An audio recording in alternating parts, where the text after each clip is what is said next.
बिस्मिल्लाहिर्रहमानिर्रहीम। अस्सलाम वालेकुम, वेलकम टू माय चैनल। इस किस्म में डिको पेट्रो को रोकता है और कहता है ठहरो, सुकून इख्तियार करो। इस पर पेट्रो गुस्से में आकर कहता है क्या अब तुम मेरे फैसलों पर भी शक करोगे?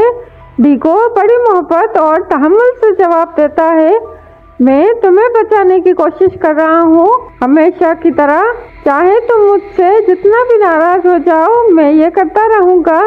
मेरी जिंदगी की कोई कीमत नहीं। हमारा असल मकसद दुश्मनों को उनके अंजाम तक पहुँचाना है। पेट्रो आखिरकार मान जाता है और कहता है तुम ठीक कह रहे हो, पॉप यही चाहता है। दूसरी तरफ मैदान में शाहीन बाबा उरूज को ललकारता है ये शख्स तुम लोगों के लिए बहुत अहम है। ताकतवर हो तो आओ और मुझसे छीन कर ले जाओ।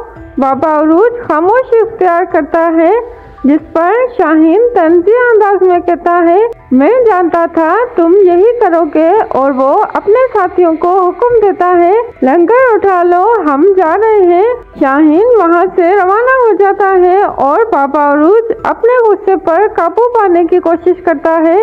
इधर सिलियो जाफर से मुखातिब होकर कहता है जाफर बताओ क्या खबर है? जाफर कहता है आपकी इत्तला के बाद किलिच का बेटा फौरन रवाना हो गया और अब तक वो उरूज से टकरा चुका होगा, शायद उसे खत्म भी कर दिया हो। सिलियो कहता है अहम ये नहीं कि कौन किसे मारेगा, अहम ये है कि किलिच पे और उरूज पे के दरमियान होने वाला मुआहदा टूट जाएगा। अगर उरूज मारा गया तो बात ही खत्म हो जाएगी, लेकिन अगर शाहीन मारा गया तो खून की होली खेली जाएगी।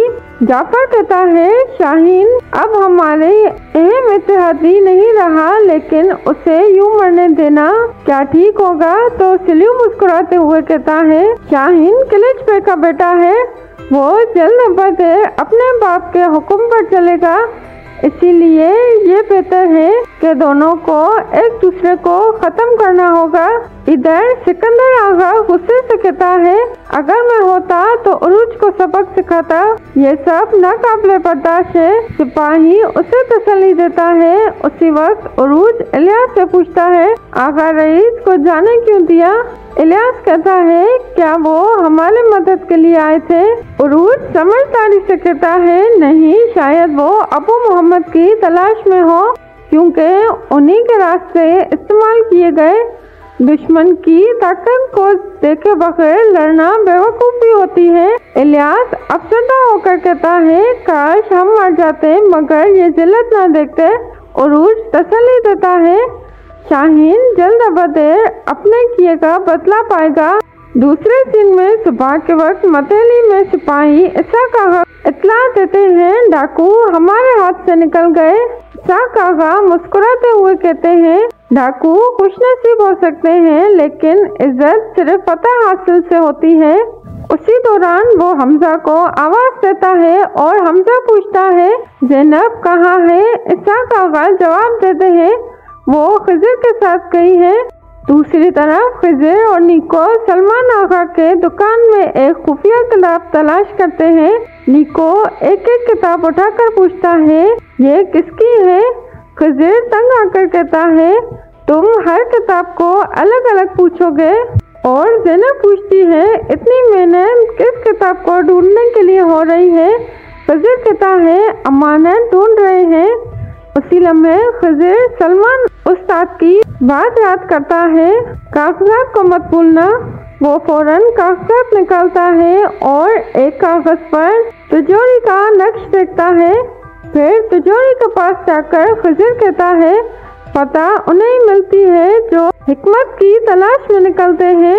जैसे ही वो ताला खोलता है दरवाजा खुल जाता है और वहाँ वो खुफिया किताब मौजूद होती है।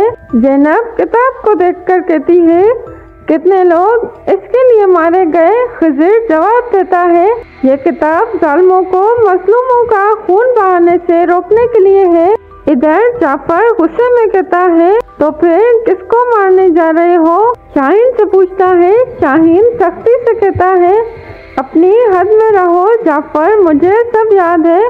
फिर शाहीन कहता है वो कबीला जो बाबा उरूज का एहतराम करता है कुछ दिन वो वही कयाम करेंगे। जाफर पूछता है और जहाज का क्या होगा? शाहीन कहता है उरूज से लिया गया जहाज ओनिया को तोहफे में दे दो ताकि वो हमारे एहसानमंद हो जाए, और यूं जहाज वो गर्क कर देते हैं। शाहीन आखिर में कहता है उरूज को शर्मिंदा करना है और मेरी अकल तुमसे कहीं ज्यादा है। जाफर व्यूवर्स, यहाँ इस एपिसोड का अख्ताम होता है। अगर आपको वीडियो पसंद आई तो मेरे चैनल को सब्सक्राइब करें, वीडियो को लाइक करें, बेल आइकन को दबाएं और अपने फ्रेंड्स के साथ वीडियो शेयर करें।